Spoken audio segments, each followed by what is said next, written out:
কোটা সংস্কার আন্দোলনে উত্তাল দেশ। এক দফা দাবিতে রাজপথে নেমেছে শিক্ষার্থীরা। তাদের দাবির সঙ্গে একাত্মতা প্রকাশ করেছেন তারকারাও।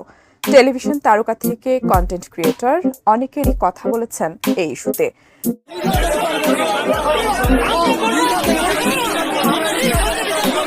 শুধুমাত্র ছাত্রদের সাথে একত্রতা পোষণ করার জন্য ছাত্রদের সাথে এক হয়ে রাস্তায় নেমেছিলেন সাকিব খান। এটাই তার ছিল অপরাধ, তারই জন্য তাকে গ্রেপ্তার করা হলো।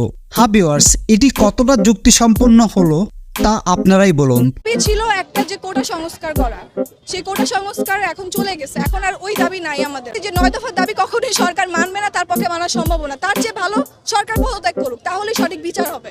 এটাই এখানে এসেছি, আমরা চাই যে কে এসছে এখানে, কারা এসছে এসব নিয়ে ফোকাস না করে ফোকাসটা চাই আমাদের মেইন ইস্যুটা নিয়ে, যে যারা গ্রেফতার হয়েছে আমরা তাদের মুক্তি চাই, মিথ্যা মামলা যারা গ্রেফতার হয়েছে এবং যাদের হত্যা হয়েছে সেসব হত্যার বিচার চাই।